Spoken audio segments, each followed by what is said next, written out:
Good morning, FlossTube. This is Deb or Deborah, scienceknitster on Ravelry, Instagram, YouTube, obviously, and Twitter.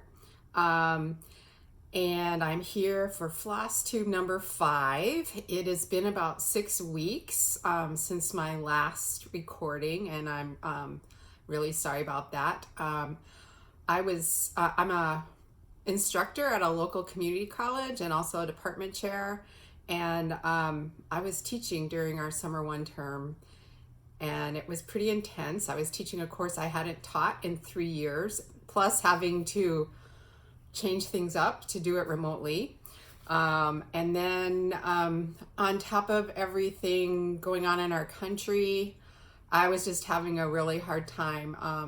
Now let me say, I'm very grateful that I still have a job, that I'm able to work from home.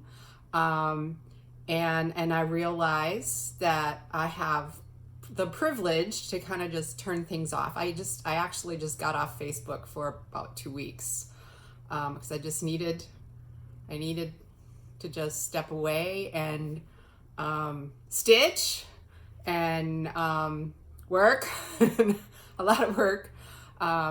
And anyway, I've just kind of been struggling. I am married, but I live alone here because where I teach is not in the same city where my husband and his business is.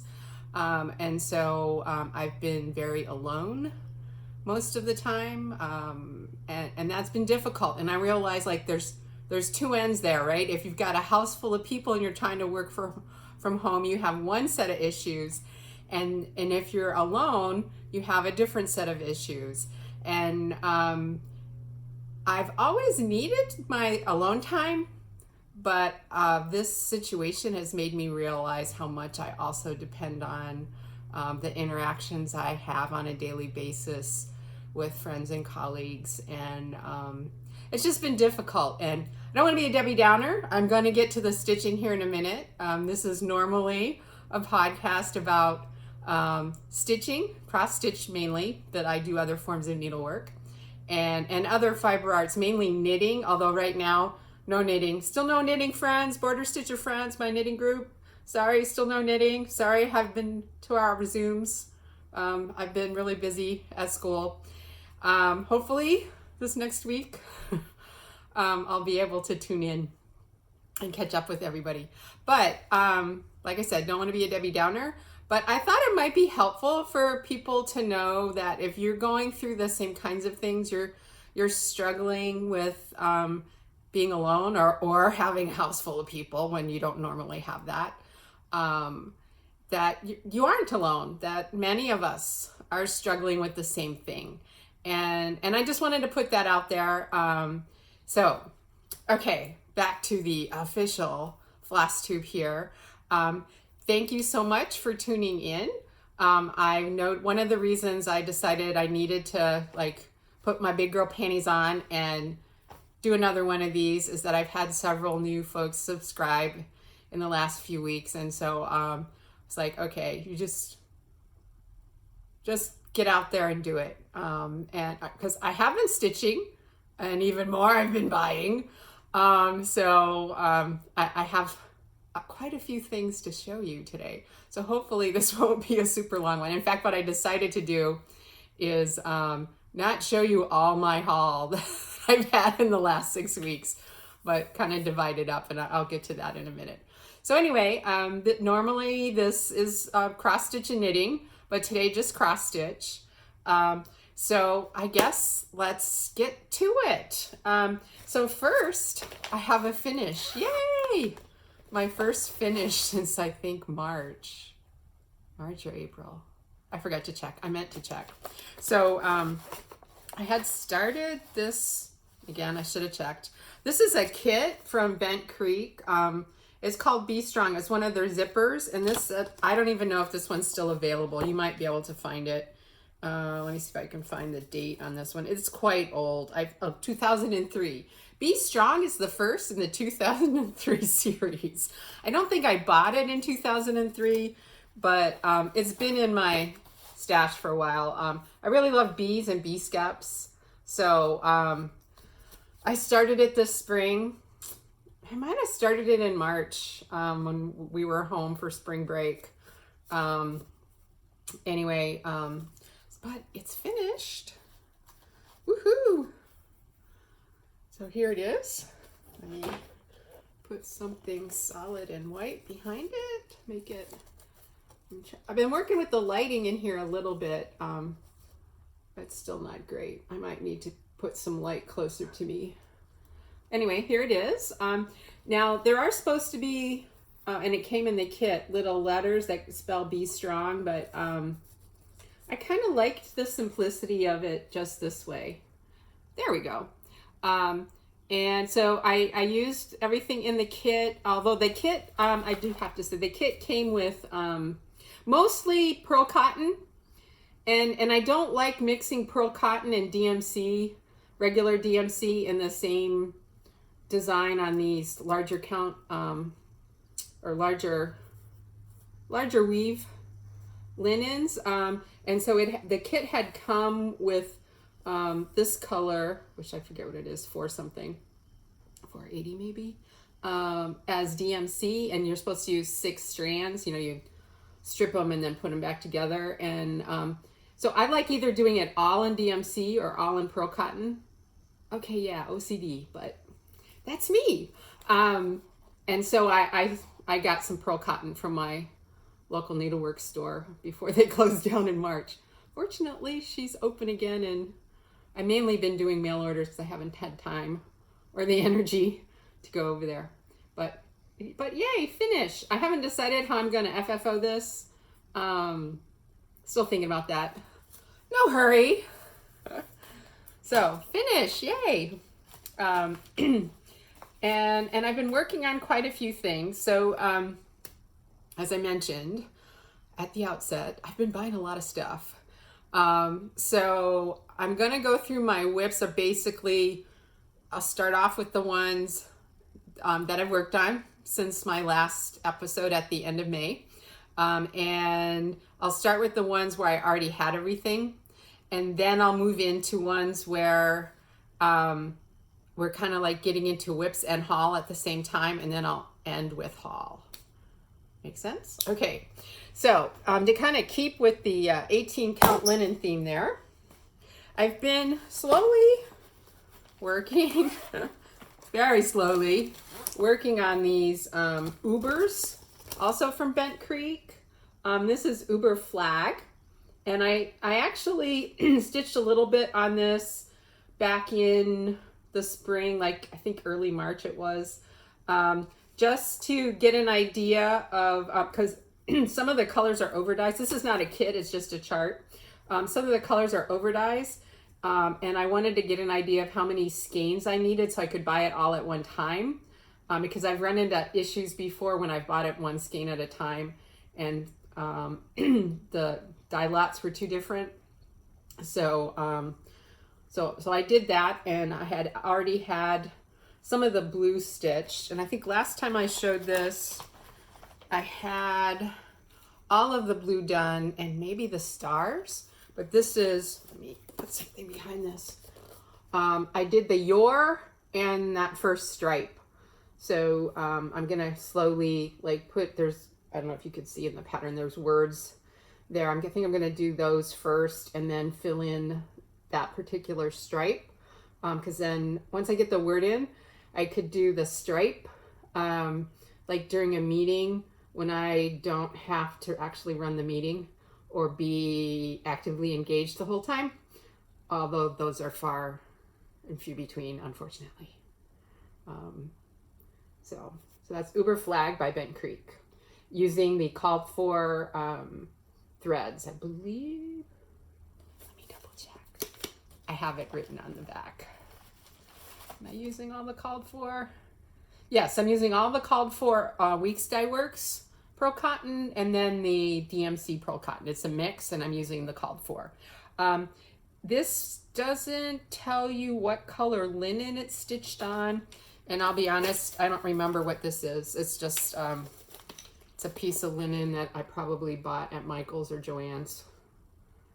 Or I might have bought in, I did buy some at my local needlework store too. It was just, this looks like one of your, it's not an overdye or anything like that. It's just either Zweigert or Witchelt, plain linen. I forget what color. Natural maybe? I'm not sure. I've lost the packaging long ago, so don't remember. Okay. Next up, what I've mainly been working on the last 6 weeks since you've seen me is Mary Eliza McMillan, one of the Hands Across the Sea Little Gems. Okay, so I'm working on it on 28 count Picture This Plus Legacy. And for those of you that are new, welcome. Yes, I know I have like no border. It's okay. I'm going to make a wall hanging out of this. So all I need is a seam allowance. So I've made quite a bit of progress. I'm trying to get this done because as you might remember in my last episode, I showed that I had kitted up Ann Roberts and I did my own overdye conversion. And I really want to start it.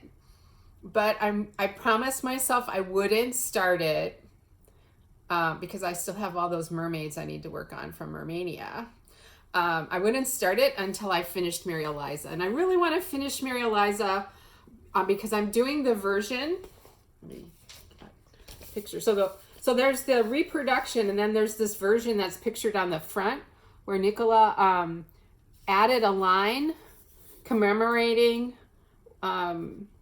basically commemorating COVID. And I really wanted to do that version. I want to get it finished during COVID. So I'm working towards that. Let me just say, I have made many mistakes along the way, some of which I have left. I've been able to, like, they're small enough I could fudge it without, and you can't really tell. There are some odd spacings for some of the letters. I've got a strawberry that doesn't quite hang. One of the hanging strawberries doesn't quite hang as low as the others. And if you can't see it, good. But I realized the other night that I actually, between these two rows, I'm off a thread. There's an extra thread. Somehow I messed up when I went down to this row.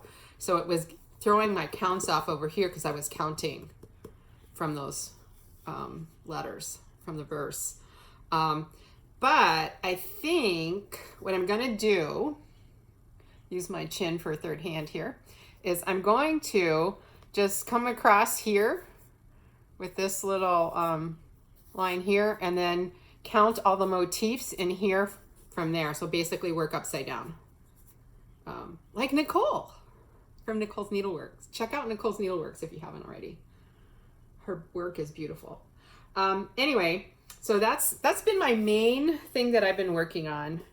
I wasn't sure how I would like, I tend to like, oh, I forgot to say.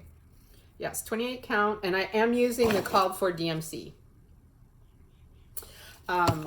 Anyway, I wasn't sure how I would like all those little motifs. I tend to like to stitch and get in a groove and just kind of stitch in big blocks. Like the house was good.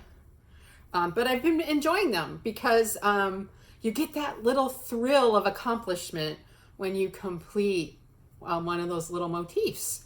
And I think I've heard other floss tubers talk about that, and it kind of went phew. But it's working for me. So hopefully within the next few weeks, depending on how much stitching time I can get in, that will come to fruition and I will get that gal done. Okay, next up, not much. I actually made negative progress on this one, and I'll explain why in a minute. This is Merry Manatees by Lindy Stitches. I like to stitch something Christmassy on the 25th of each month. Oh, and there's even a hashtag on Instagram, and I've forgotten what it is. Too much sleep deprivation. Brain's not working on all cylinders right now. Anyway, I just think this is so cute. Here's the full thing. So I am stitching it, not on the called for linen, but it calls for Picture This Plus Sterling. I'm doing it on Picture This Plus Ariel. Oh, sorry. As I said, brain not firing on all cylinders right now. So I actually had, again, using my chin as a third hand, I'd actually had a little more progress this way. But when I got back to it on the 25th of June, I realized that I had gotten off somewhere, and I was just getting into the section. You probably can't see very well here, but in this section, so I'm working this way, and in this section, I was getting into right around here where it gets into the snowflakes, and of course there's the baby manatee here, and I realized I would really mess up this snowflake. So I ripped out, it wasn't a lot, but I had to rip out a bit and kind of get going back the other way, and make sure my count was on. So I have fixed that. I am basically using the called for colors. It's a mix of overdyes and DMC. I am using pretty much all the overdyes except the yellow. I didn't have any buttercup, and decided those fish that are in yellow are small enough you wouldn't really see the difference between an overdye and the DMC, so I'm just using the DMC for that one. So that one, hopefully this month I'll make some more progress. And actually, I have worked on it a little, not on the 25th, because it is so cute. I tend to be a very seasonal stitcher. I think I've mentioned this before. So right now, I'm kind of all about summer.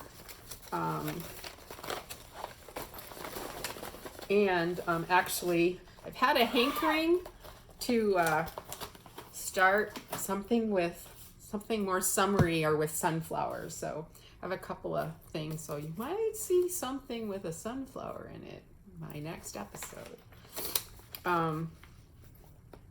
Okay. Then, in response to the things that were going on in that really came to the forefront in our country in June, the murder of several Black people doing nothing but being Black, apparently, I have to say, I just felt like I needed to start something that had a deeper meaning to it, that spoke to the situation that was happening in our country. A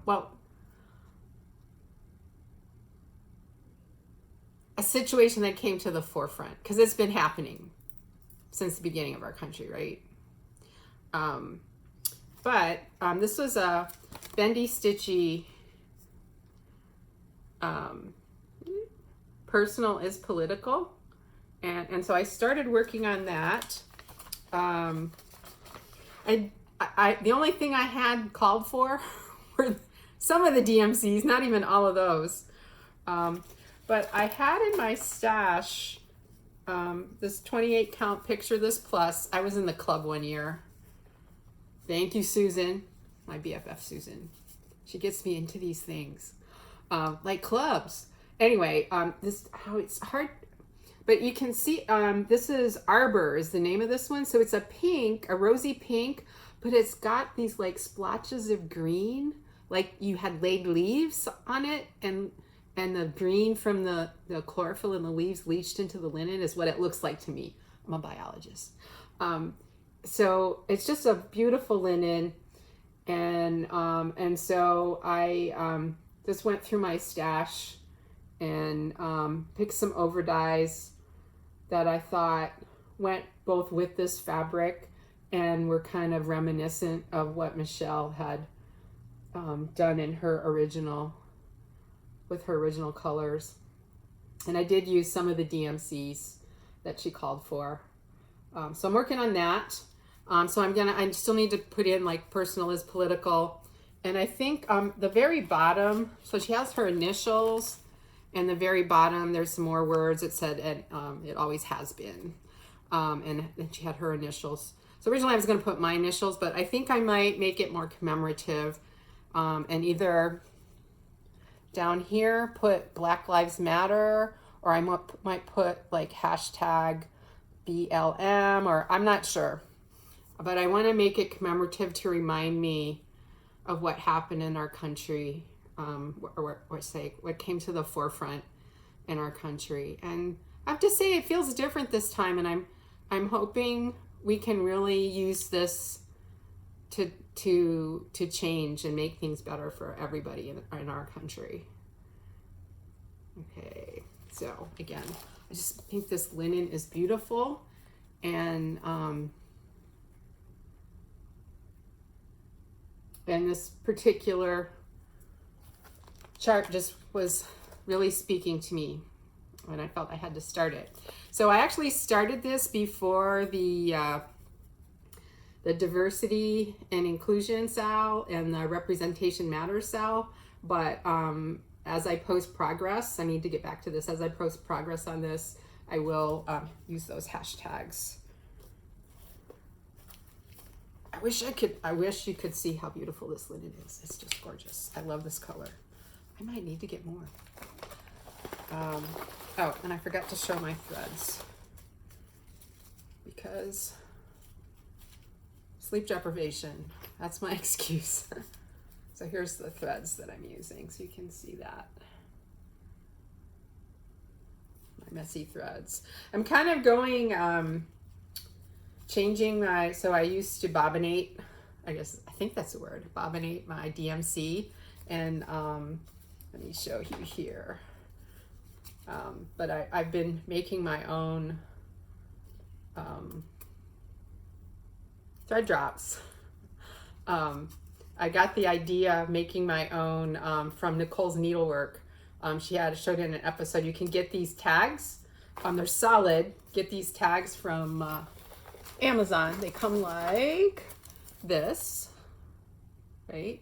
And then Nicole recommended this tool, and I forget what it's called. I'll try to look it up and put a link. I got it on Amazon to make the hole. And then my friend Susan mentioned that she was putting an extra hole for any threads that she had pulled off the main one, because we both still sometimes use 2 threads on like 28 count or 32 count, or we use 1 thread on 36 or 40 count. We both still have a lot of 28 and 32 count linen in our stash. So just to keep those separate, we put the extra there. Okay, and this is already 23 minutes. I can really talk, can't I? I may not show just the plain old haul. I may save that for next time and just go through my whips. Well, I'm almost done with whips.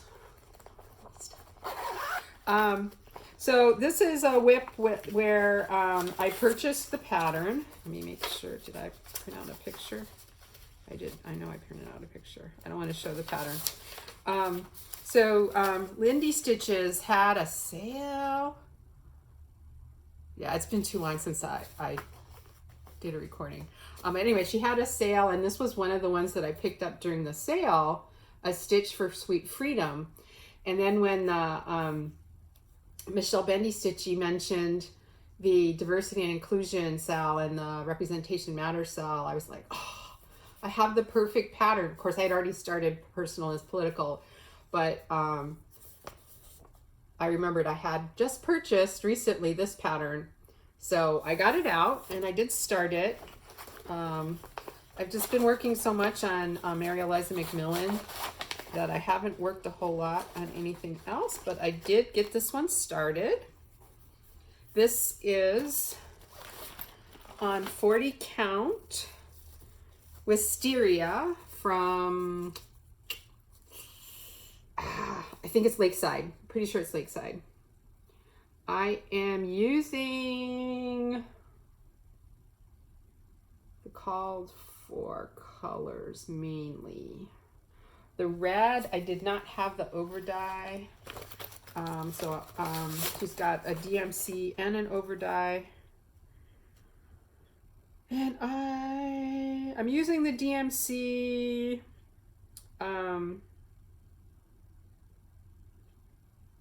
I have some of the over dyes. So let me just show. Oops.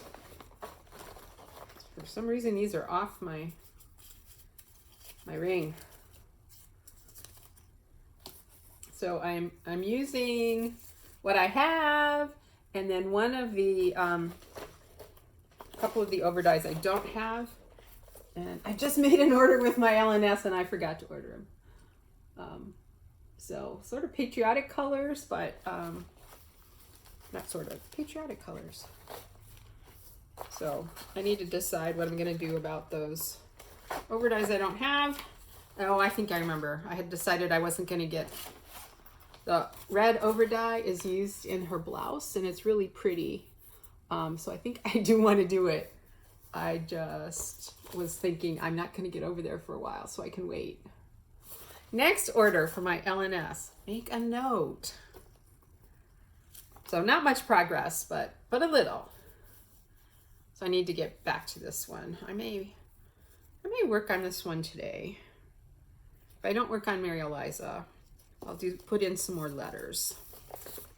Put in some more of the verse here, maybe.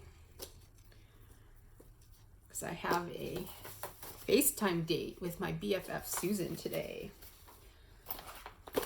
So, and we stitch. We talk, we stitch, we like, oh, what did you buy? Oh, I need to buy one of those. Do you have friends like that? I bet you do. And not just, and then on the FlossTube, right? Somebody shows something. Oh, I need to have that.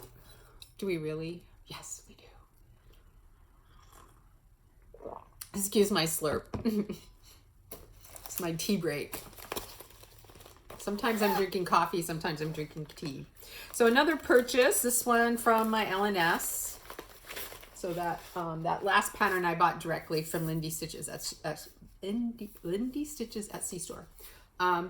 So this is Jane Fiddes. I am participating in the Jane Fiddes Stitch Along. That's in the Facebook. I am in the Facebook group, and this is one of the Hands Across the Sea samplers.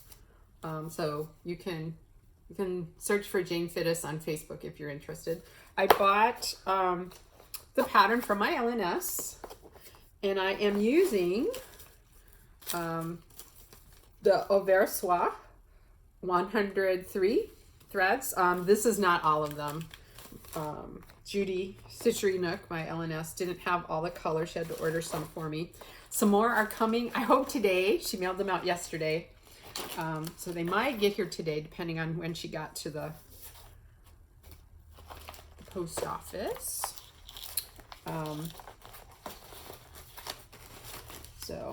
I didn't have, she didn't have the border colors, so I started with some of the alphabet. And then I kind of stopped because I was getting into colors. There we go, that's a little bit better. Getting into letters that were far enough apart that I was worried I would miscount. So I decided to wait and see. This beautiful linen is 30, give me a second. I have the rest of it here with the tag. Is 36 count Sparrow from Luminous Fiber Arts. I had ordered some from her, like it popped up in her shop, and I was like, oh, last time I waited too long and it was all gone. So I think it was actually even during work hours, and I just hopped on there and like, get some before it gets gone. So I got this. It came the day before. It arrived the day before the stitch along was supposed to start, July 4th. So that was pretty exciting. It came just in time. I didn't order it specifically for Jane Fiddes, but I thought it might work. I had ordered some of her 40 count, and I had decided I'd prefer not to use 40 count because I have several 40 count projects going on right now, and my eyes are old enough that I can't stitch all day long on 40 count. Not that I have time to stitch all day long. 36 count is a little bit easier for me to see. Obviously 28 count, even with magnification, right? I use pretty badass cheaters. I use 6X, I think, for 36 and 40 count. Yeah. I'm overdue for an exam. Also from Luminous Fiber Arts, again, Sparrow. I got some of her 27 count Linda. 27? It's like, why am I looking over there? Yes, 27 count Linda. She had mentioned, so it was Luminous Fiber Arts is Misty Purcell here on YouTube. And I enjoy her YouTubes. She had mentioned on one of her YouTubes that this 27 count Linda, she really liked. It's an even weave, and she really liked it for over one on 28, like 28 count over one. So I bought some to try because I've tried 28 count over one on 28 count linen, and I haven't finished the project yet, and it was small. I need to do that, but it's spring. It was a spring one, sort of Easter, and like it's summer now. I don't know if I can do that. Yeah, if you're laughing at me, it's okay. I'm laughing at myself right now. Anyway, so I got to try because, okay, you're gonna laugh. And I think I mentioned this. It's like in episode 1 or 2. And there's not that many, so you can go back if you missed it. Anyway, my friend Susan and I decided we wanted to stitch Brick House with my needle Brenda Judy. And she recommends stitching it over one on 28 count Lugana. And given my experience 28 count linen, I told Susan, like, no, I can't do that, no. But I like the size, so hey, I think I'm gonna try 56 count linen and stitch it over 2. And Susan's like, no. And then like the next day, or might have even been that day, I can't remember. I think it was like the next work day, because we usually talk on the weekends. No, that was before we were FaceTiming every weekend. I get this email, and it's during the work day, and it says, I just bought some 56 count linen from Kitten Stitcher. And I'm like, crap, no, I have to. So what did I do? I went and bought some 56 count linen, and I've gotten like the door done, right? But then Mermania started, so that's my excuse. So anyway, I need to get back to that one too. So I did have some more haul I was going to show, but I think I'll wait until next time. And I think maybe, yeah, I'll just commit. I'll either commit or be committed to recording something next weekend that will be all just haul, right? Because although I might, I'm sure I'll make some progress on stitching, I'm also sure I won't start anything new this week. I want to. There's several things I want to start, but I will hold off. Okay, I tell a lie because there's something I'm really thinking about starting today. So maybe I'll have like one new start and maybe one other thing to show, and the rest will be haul next weekend because more will be coming because Judy sent me some stuff yesterday. Okay, we're at 34 minutes already. So to get more serious, I have had several viewers say that they do enjoy my my public service announcements at the end of my videos.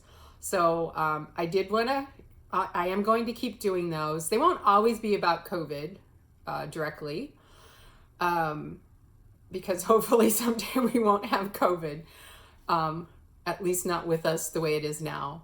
But as a scientist and an educator, I do feel when there are things happening I feel like I can speak about, that I should speak about them.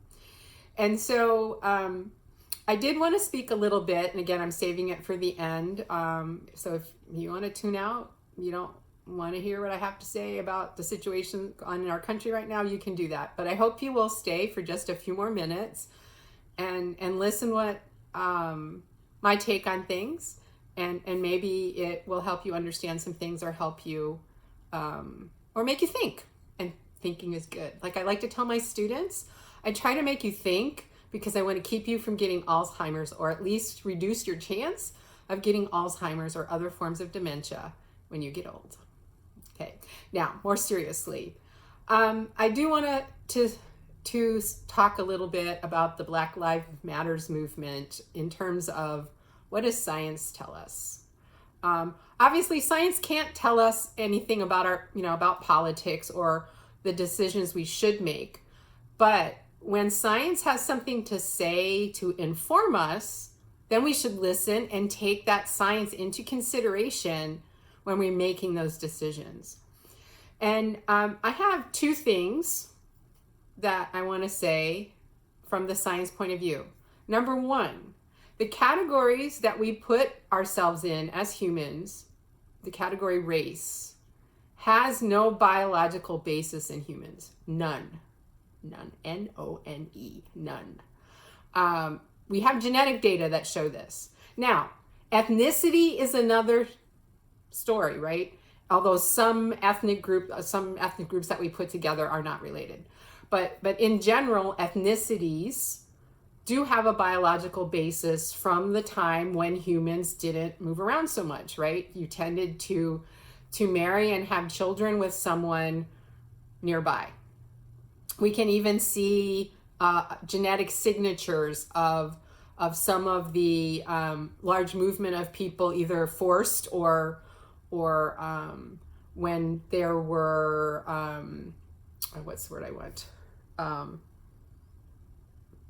Either forced migration or just migrations that happened when one group of people came and militarily took over by force another region. We can see the genetic signature of some of those types of movements of people. But the races that we use, there's no genetic base to that. Other animals, plants, yes, there are like subspecies and races that we can identify genetically. Humans, nada. So, race is a totally human construct. Okay, number two, I want to speak about diversity. There are increasing numbers of studies that show that diverse groups of people are much better at solving problems and coming up with workable solutions. And diversity of all kinds. Ethnic diversity, diversity in terms of gender, diversity, like just any kind of way you can think of categorizing humans. Those kinds of diversity, and basically comes from people being able to think outside the box because someone in their group had a different, experience that has them coming at a problem from a different angle. And then as a group, you can think outside the box and come to a solution that by yourself you wouldn't have come to, maybe. So, from the standpoint of why we should care about diversity, if you're not motivated because it's the right thing to do, and this country was founded on equality and equity, and we should live up to what our founding fathers, actually we should go beyond what our founding fathers envisioned, because some of them didn't have a very inclusive vision, right? But we should live up to those ideals, even if you're not motivated by that. Be motivated by the fact that, facing problems like COVID, we're much more likely to find a solution and a solution quickly if everyone in this country who has an interest and ability in that particular area or some other area that can speak or contribute to finding the solution is able to do that. And right now that's not true in this country because opportunity is not equal. So that's what I really wanted to say. And I just wanted to end with most parts of the country. I don't know about you guys, South Texas, our numbers of COVID are exploding. Please wear a mask when you go out. It's not to protect you. I know, it's not 100% protective, but you could be protecting someone who has to be out. They have no choice, but they're vulnerable. So be kind to yourself, be kind to your neighbors, wear your mask, think about what's going on in their country and what you as an individual can do about it. And I'm realizing there is a lot we can do, not just vote. Although right now I feel like there's not a whole lot I can do but vote, but there's also the power of our pocketbook. And so let's think about where we put our money. And again, take care of yourself, take care of your neighbors. Hope you get some stitching time in. And maybe use some of it to think about how you can try to make your part of the world just a little bit better. Bye.